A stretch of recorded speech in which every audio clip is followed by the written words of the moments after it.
Duherukana mu gice cya mbere kano gakobwa gashuka James ngo ajye kwiba amafaranga ya murumuna w'impumyi ngo karashaka kujya kumuvuza amaso, kumbi karamubeshyaga. Ibyo byose James yarabikoze ajya kwiba amafaranga ya Ange, dore ko Ange yari impumyi atabonaga. Kumbi kano gakobwa kari kamushutse amafaranga kashakaga kuyirira. Ubwo James amafaranga yarayazanye disi azi ngo agiye gufasha Ange bamujyane kwa muganga abashe kubona. Akangaka karibonye karishima karavuga ati James wow, none urabona ko ukoze igikorwa cy'ubugabo. Ubwo James nawe yamuheje amafaranga aravuga ati noneho ngaho genda rwose mujye kuvuza Ange, rwose dukeneye ko Ange yongera akabona. Ngo kano karavuze ati nta kibazo rwose, kuva uzanye amafaranga tugiye gukora uko dushoboye, mukuru wanjye Ange turibuze kumuvuza kandi ari buze gukira. Ubwo umutipe yakomeje avuga ati rwose Ange nakira muzambwire. Uwo mukobwa nawe ati rwose nakira tuzakubwira, kandi rwose ushaka yakwigira mu kazi kawe, dore ko uyu mutipe yakoraga akazi k'ikiyede. Umutipe rwose yaravuze ati ndagiye, kandi namwe rwose mukomeze mubikurikirane uriya mwana w'umukobwa akiri. Ubwo uyu mutipe yaragiye. Ahangaha rwose uyu mukobwa asigaye ari guserebura avuga ati wow, urabona noneho ya mafaranga ko nyatsindiye. Ati aya mafaranga rwose ni narayabara igihe kinini narabuze ukuntu nayiba, ariko rwose kiriya gihungu kirayanyibiye. Kano gakobwa katangiye kuyereba gaserebura kavuga ati ndakize rwose, aya mafaranga arankijije. Kumbi yarakwereka James yakomeje gukurikirana ka gakobwa ngo arebe kuko niba gashaka kuvuza Ange. Yageze hano arikanga, yagiye kubona abona ka gakobwa kari kumwe n'ikindi kigabo, cya kigabo cyatumye abajura ngo bajye kwiba Ange. Hano bari barimo kuvuga bati amafaranga rwose wabashije kuyazana ute? Aya mafaranga ko nge ni narayabuze wayazanye gute? Ubwo kano gakobwa karavuze kati mwebwe cyagiye rwose mwakoze imipangu yanyu nabi, mwabikoze nabi, amafaranga mugerageje kuyacapuza Ange barangije barayisubiza.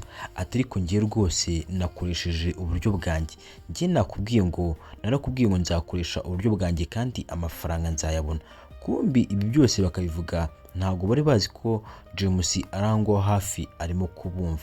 Ubwo rwose bakomeje kwigamba bavuga bati rwose ngiye nakoresheje wa muhungu w'iteramakofe ngo ajye kuyazana, ndetse ubu ngubu tuvugana uriya muhungu niwe wazanye aya mafaranga. Rwose mwebwe rwose imipangu yanyu yarabananiye, nababwiye kujya kuzana aya mafaranga ariko rwose byarabananiye, ariko ngewe reba ndabyikoreye. Nawe akomeza kuvuga ati impamvu byatunaniye nuko nawe wari wazanye uriya mutipe nawe twiciye plan. Impamvu byatunaniye ntabwo ari ikibazo cyacu, ni ikibazo cyawe. Rero ayo mafaranga tugomba kuyagabana. Akangaka ati ntabwo dushobora kuyagabana kuko aya mafaranga imipangu nakoze nayikoze njyenyine kandi ntabwo wigeze ungira inama. Rero ntabwo ngiye ngomba kugabana nawe aya mafaranga, ntabwo bishoboka. Ubwo barakwereka James akimara kubumva ese amera nk'umanutse gatoya. Abangaba rwose bakomeza kuvuga bati ayo mafaranga rwose tugomba kuyagabana. Ubwo umukobwa bahise bagenda n'umugabo aramukurikira, ariko akomeza avuga ati rwose ayo mafaranga wibye ntabwo wayarya wenyine, n'uyarya wenyine ngewe nzabibwira Ange, nzabibwira uriya mukuru wawe ko amafaranga wagerageje kuyamwiba. Ngewe icyo nshaka nuko ayo mafaranga tugomba kuyagabana, ngafata 1/2 nawe ugafata ikindi. Nibitagenda gutyo ndibuze kumubwira ko amafaranga wagerageje kwiba. Kumbi bakira aho ngaho James yahise abagera arababaza ati ese burya ni mwebwe mwashatse kwiba amafaranga Ange? Cya kigabo cyarahindukiye kiramureba kiravuga kiti se uyu kandi ageze hano gute? Ubwo James yaje avuga ati ayo mafaranga ndavuze ngo ni muyansubize vuba vuba, kandi ntabwo ndi gukina namwe. Ubwo kano kazi kavuga ati urabizi neza ko aya mafaranga twagusubiza ntabwo dushobora kuyagusubiza. James ati ayo mafaranga ni muyampereze ibintu bitaraba nabi, kandi ntabwo ndimo kubasaba, ntabwo ndimo kubinginga, ni itegeko.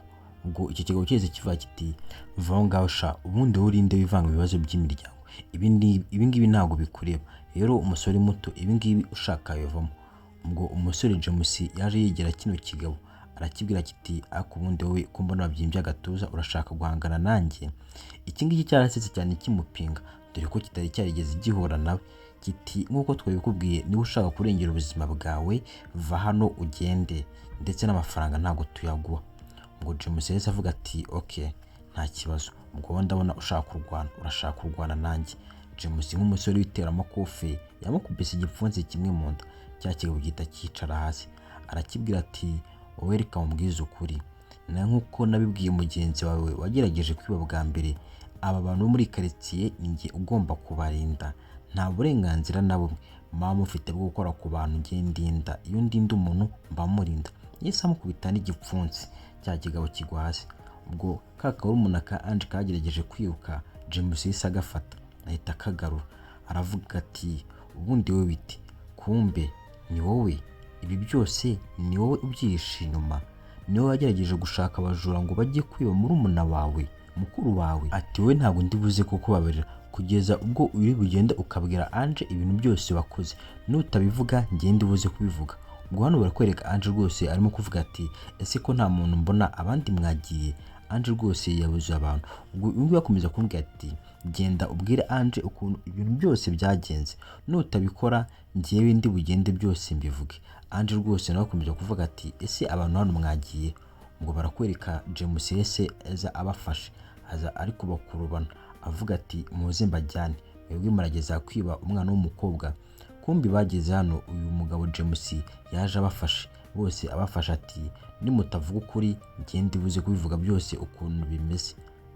Ubwo Ange yahise avuga ati ese aho habaye iki, ko numva murimo gusakuza cyane, ese ni mwebwe? Ati niki cyabaye? Ubwo James yahise yegera Ange aramubwira ati Ange, aba bantu bashakaga kukwiba amafaranga yawe ndetse ndabafashe ndanabakuzaniye. Ange yahise yikanga ati ni bande bashakaga kunyiba? Ati bashaka kunyibira iki?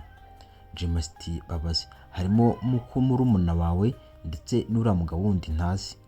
Dore murumuna wa Ange atangiye kuvuga ati barimo kubeshya Ange mukuru wanjye, ntabwo nabigukora. Uyu nguyu ati ceceka se nyine, urimo kumakanya wowe. Ati rata Ange, ibintu nkubwira wumve ko ari ukuri, njyewe aba bantu rwose nabifatiye barimo kugambanira amafaranga yawe, ndetse na cyagiye bwa mbere ninjye waje barantumye ngo nze amafaranga nyafate mu cyumba cyawe, bari banyohereje ngo barashaka kukuvuza amaso. Ange ati ese mwarabikoze? Abangaba batangiye kuvuga bati rwose ntabwo twabikoze. Ese urimo kwizera uwo muntu utazi, ari uwo muhungu ndetse ari natwe, wakwizera nde?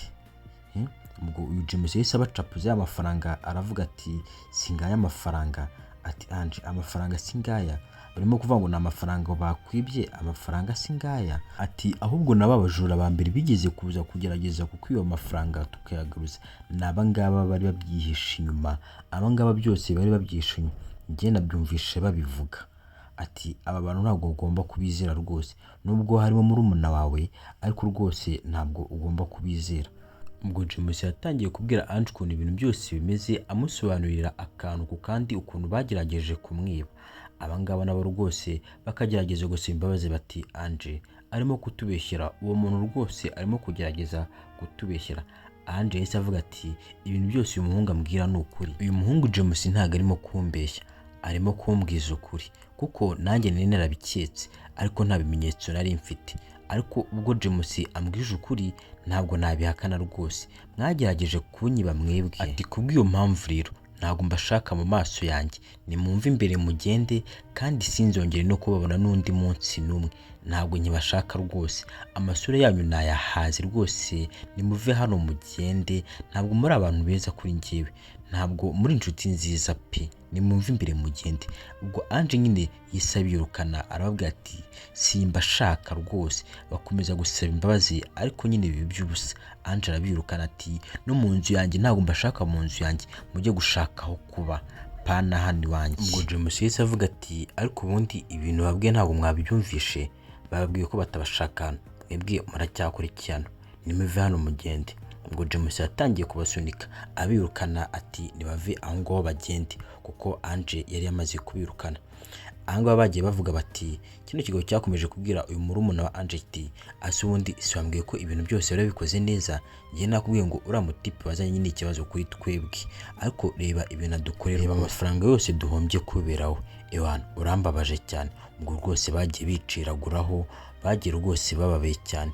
Ahangaba barakwereka rwose Ange na James barasigaranye rwose. Ubwo Ange atangira kubwira ati James ati James ubu ngubu koko nakwitura iki? James ati no, nta kintu cyo kumwitura gihari, kandi nyine icy'ingenzi ni uko amafaranga yawe uyabonye, kandi rwose Ange umbabarire rwose, ntabwo nari nzi ko bari abantu bagufitiye iriya gahunda. Njye nza gufata ari amafaranga numvaga bafite gahunda yo kukuvuza amaso, so rero niyo mpamvu nabikoze. Ange akomeza kubwira James ati James, iyi ni inshuro ya gatatu ntabaye. James ndagushimiye cyane. Rero bari abantu ibintu byo bavuga ngo barashaka kumvuza amaso bakubeshyaga. Njyewe hari amafaranga nizigamye ndetse ejo cyangwa ejo bundi nzajya kwa muganga kuko namaze kuvugana n'umuganga, amaso yanjye bambwiye ko bazayavura kandi ndabizi neza ko nzakira. James wakoze cyane kuntabara rwose, wakoze kunkiza bari abantu. Impamvu bashaka kunyima amafaranga yanjye bari babizi neza ko ngiye kwivuza amaso, rero bashaka kubikora vuba vuba ntarakira. Kandi James ndagushimira rwose, wakoze pe. Yo disi James yarishimye kubwo kumva ko Ange afite igitekerezo cyo kwivuza amaso. Yisamo baravuga ati wow, biranshimishije cyane Ange, biranshimishije cyane rwose, ndashaka kongera kuzakubona urimo kundaba amaso. Barahoberanye rwose, Ange ari nako akomeza kumushimira avuga ati thanks, wakoze cyane yo.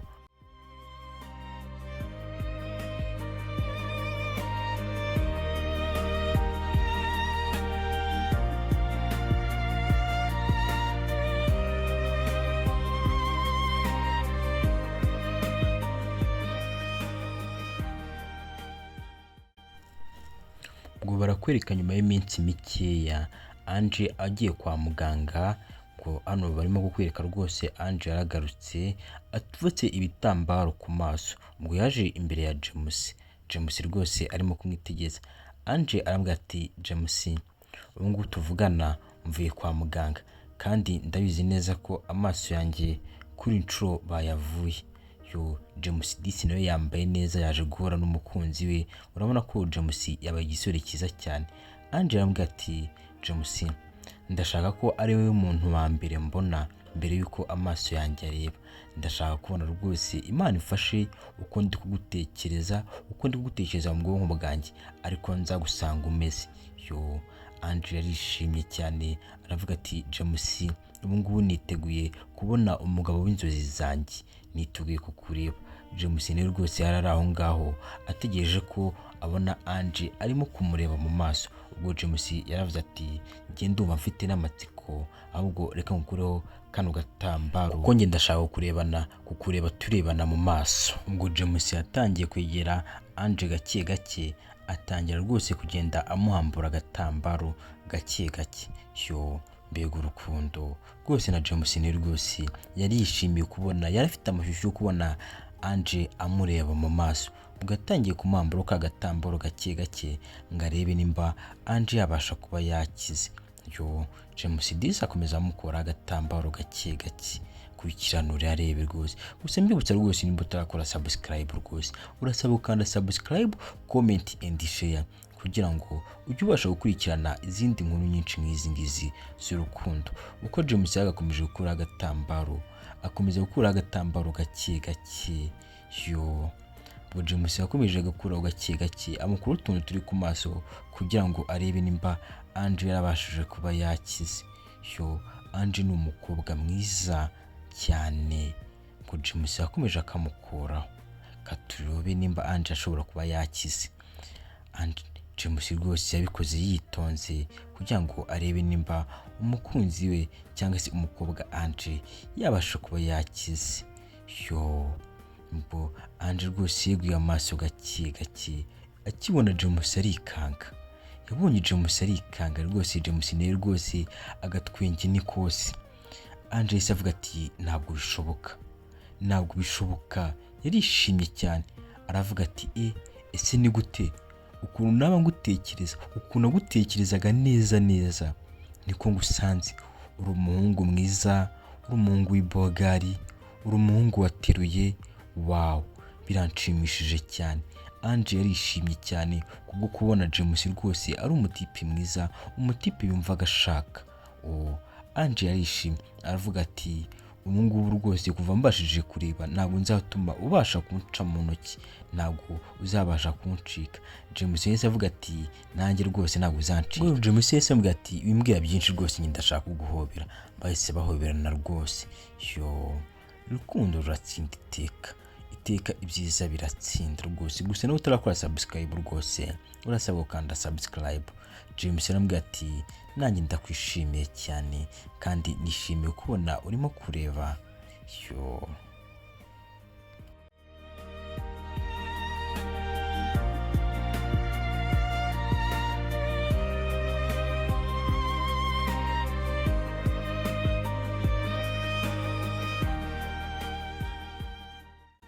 ko bagahoberanye. Angela aramubwira ati ariko James nubwo naje kureba ariko njyewe rwose ntabwo naziyaho, njye ngufitiye impano kandi rwose ndabizi neza ko impano ibuze kugushimisha. James yarumiwe aravuga ati wanzaniye impano? Angela ati rwose nayikuzaniye. Ubwo Angela yikojeje ku ruhande amuhereza akabogisi karimo impano. James yaravuze ati iyi mpano ni iki yaba irimo? Angela yaravuze ati ngapfundura rwose urebe impano yawe, urebe impano naba nakuzaniye. James n'amashyushyu menshi yafunduye impano. Wow, kumbi yamuzaniye ga azajya akoresha ari gutera amakofi. Bigaragara ko Ange disi aba azirikana inzozi za James. James yarishimye aravuga ati wow, mbega byiza, mbega ibintu nkuze cyane. Ubwo Ange nawe ariko akomeza kumubwira ati James njye nzagushigikira rwose nkuko wabimbwiye ngo urashaka kuba umuteramakofi wa mbere ku isi, rwose njyewe nzagushigikira kandi nanjye nzakora ibisabwa rwose kugira ngo ugere aho wifuza kugera. Ati James njye icyo nshaka rwose ni uko ugera ku nzozi zawe kandi inzozi zawe uzazigeraho uri kumwe nanjye. Burya abakobwa mujye muha abakunzi banyu impano, mujye mubaha impano kandi mubahe n'ibyo mubona bakunda. James yarishimye cyane, emotions zaramufashe ajya kurira aravuga ati Ange ni ubwa mbere rwose nabona umuntu ubashije kuzirikana inzozi zanjye ndetse akanabasha kunshigikira nk'uko ubikora. Ati Ange urakoze cyane ndagushimiye. Wow. Ati rwose njyewe rwose nta kintu nabona nakwitura pe, kubw'umutima mwiza unyereka n'urukundo unyereka rwose nta kintu nabona nakwitura. Ange ati no, nta kindi kintu nshaka kunyitura rwose, icya mbere ni uko uri kumwe nanjye. Wow, barishimye cyane na James arishima cyane, yarambitse ya mpano bamuzaniye aravuga ati wow, ubu noneho nicyo gihe, ubu ngubu noneho ni njye nawe. Wow. Ubwo yamwegereye gake gake rwose, ibikurikiraho rwose namwe murabibona rwose, batangiye kurebana akana mu maso rwose, amaso kandi barebana, ariko umusore akomeza amubwira ati ni wowe ubuzima bwanjye, ni wowe urukundo rw'ubuzima bwanjye. Ubwo yatangiye kumwegera gake gake. Wow, thanks. Agafilime kacu rwose reka tugasoreza ahangaha, kandi mbashimira ku bantu babanye natwe guhera mu gice cya mbere ndetse n'abakoze subscribe mwese turabashimiye. Imana ibane namwe kandi mugire ibihe byiza. Ciao ciao.